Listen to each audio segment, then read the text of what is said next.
So dito nga guys, nag 5 man kami.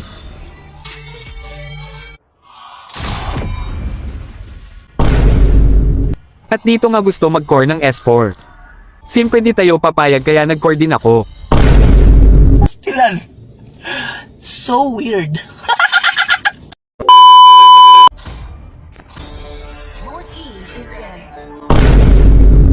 At yun nga, nag-adjust na lang siya. Sorry.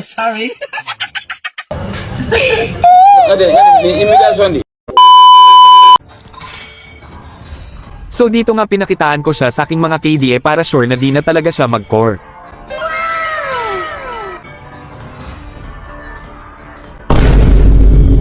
At dito nga gusto siya mag-accept alpha kaso nga lang kasi loko-loko tayo nag-show din ako ng alpha.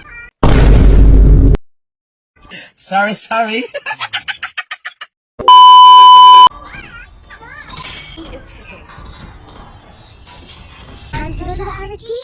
Your team is picking. At tayo nag-adjust ulit siya. Sorry.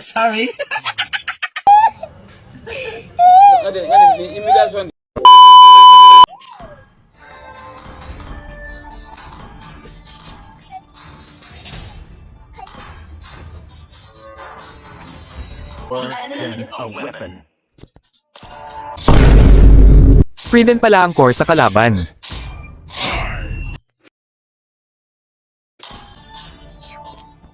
At dito nag-Roger naman ako. Kung mapanood mo tong video na to, kung hindi ka pa nakafollow baka naman.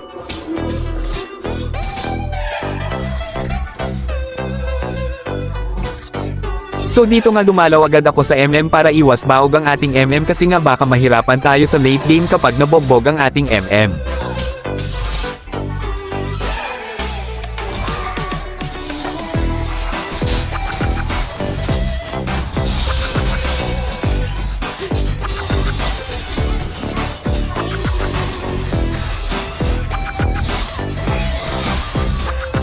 Dito nga naka-double kill ako at dumiretso na agad ako sa turtle.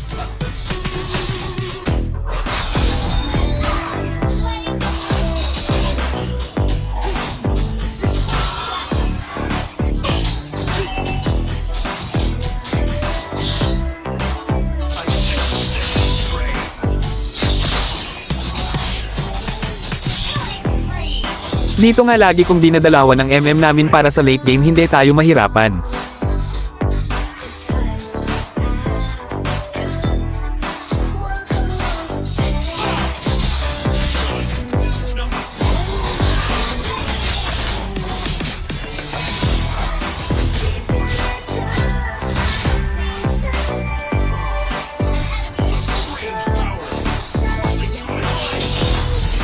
So dito nga nag-clash kami dito sa Lord at tayo nakuha ng mage namin ng Lord at naubos pa namin sila.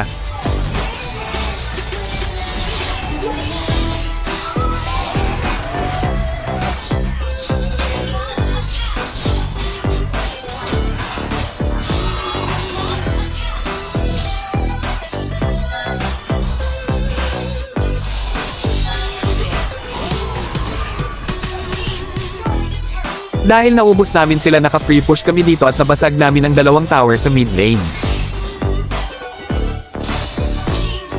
So dito nga susubukan sana namin basagin ang tower sa XF kaso nga lang.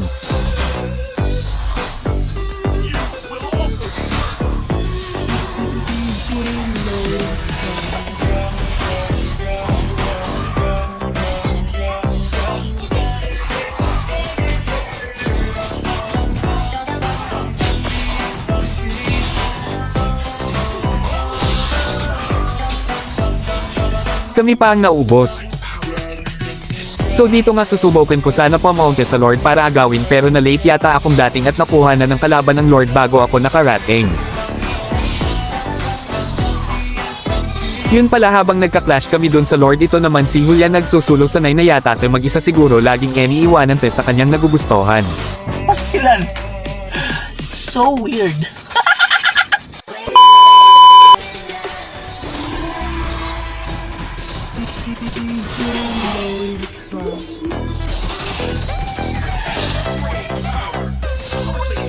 Nakita ko tong tank na nag-iisa kaya pinantahan ko na para upang ihatid sa bahay niya.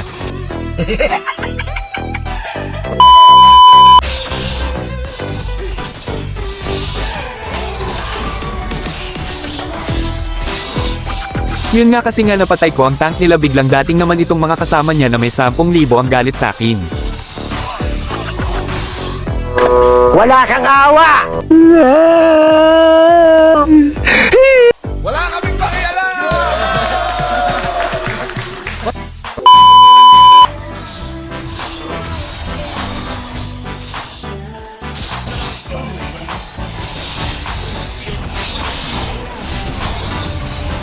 So dito nga sa ikatatlong Lord nag-clash ulit kami at ayun nakuha nga ng kalaban pero okay lang napitis din rin namin itong tatlo dahil dyan dumiretso na kami sa mid lane para tapasan na. Kung mapanood mo tong video na to hanggang huli wag mo sanang kalimutan follow ako, maraming salamat po.